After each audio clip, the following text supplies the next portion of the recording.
Hey guys, how's it going? It's Jay here and welcome back to another episode of Take 2 where I review gear that has already been reviewed by SoundStage.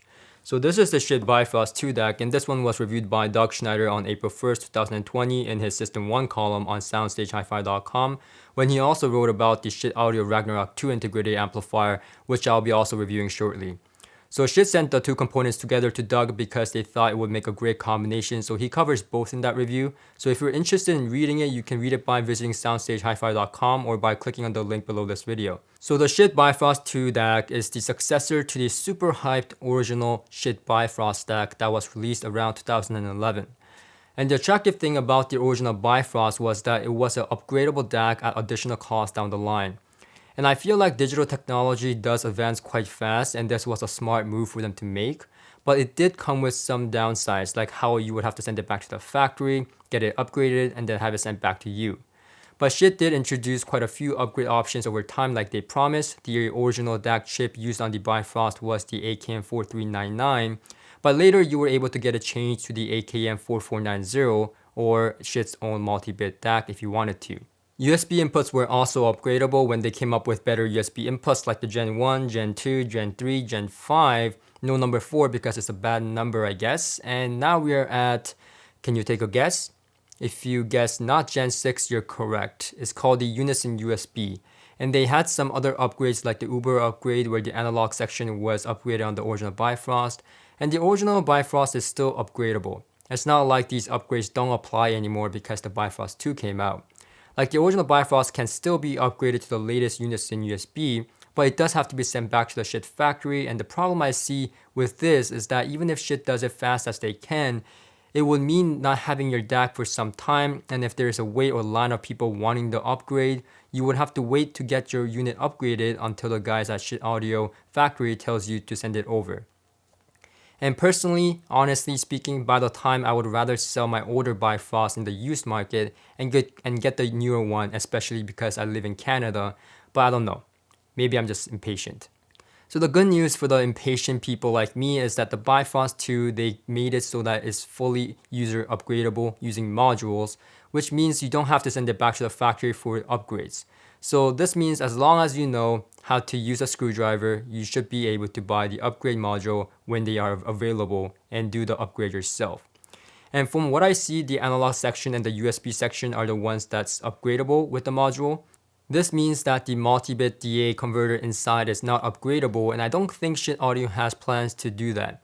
But so is most of the DACs out there, and I am mostly okay with this because the multi-bit Bifrost 2 doesn't change and become obsolete as with some off-the-shelf DACs.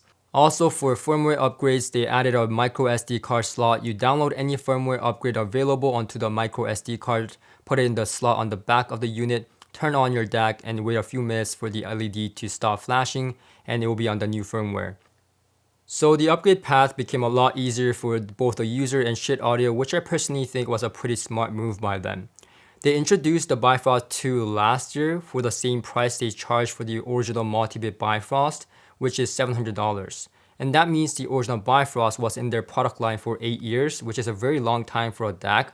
And they were obviously able to keep it for that long because they kept upgrading the existing units instead of selling the upgrades as a completely new product, as most DAC companies do when new technology is available.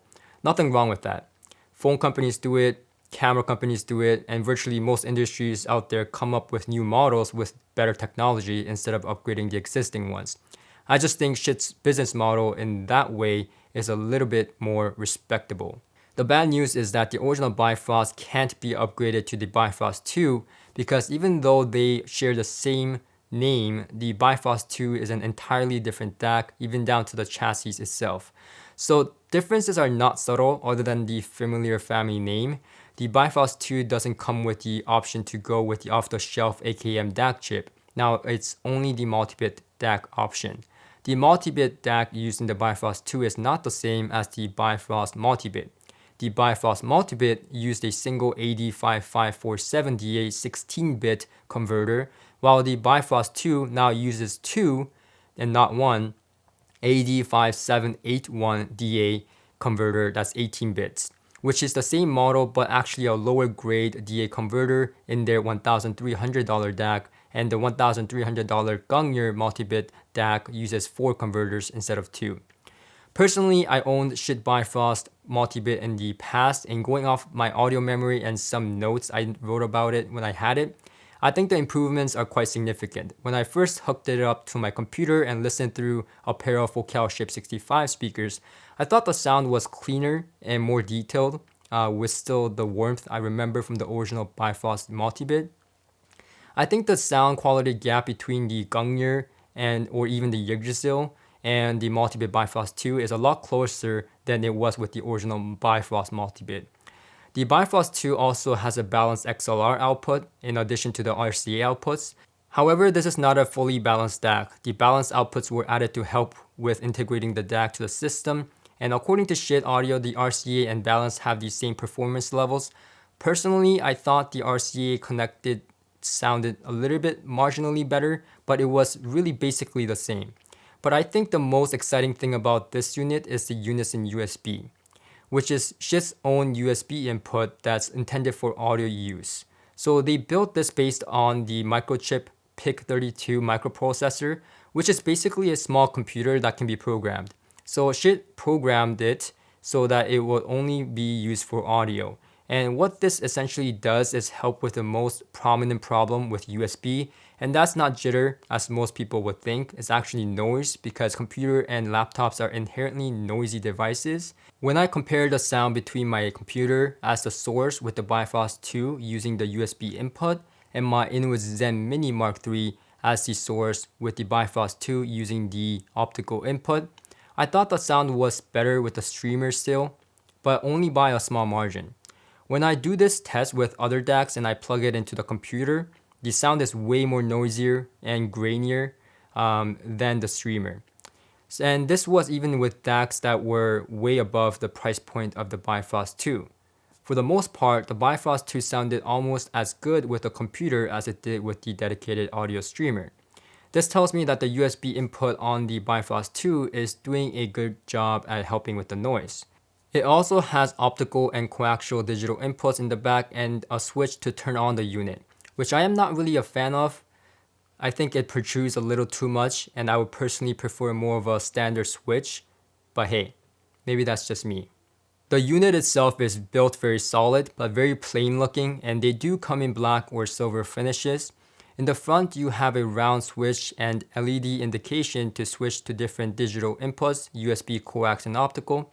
You also get a remote, which I didn't get for this review, but you have a mute button, switch to select between the different inputs, and a phase invert button for the absolute phase fanatics out there.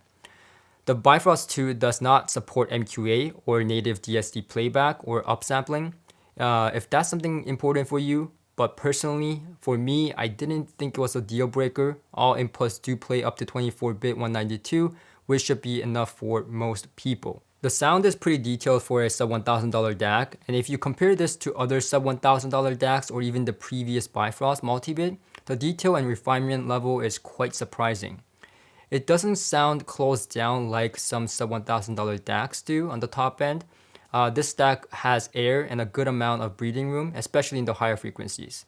In personal opinion, when I listen to the Bifrost 2, I think the Bifrost 2 comes across as a DAC with more resolution that's more superior than the DACs under $1,000 in general. But it doesn't have quite the refinement level or quite the same ability to separate instruments within the SoundStage of a higher end DAC, for example. This of course really doesn't matter as much, still does matter, but not as much if you listen to recordings that are not very well recorded to begin with. In my opinion, something like the Bifrost 2 is suitable for people that don't particularly stick to well-recorded tracks. Overall, it's a smooth sounding DAC with a slight warmth to the mid-range. If you're looking for a more leaner, detailed, and a more in-your-face type of presentation that allows you to hear the lip smack of the singer or the decay of the instrument that's been plucked or strummed, then this DAC is probably not for you.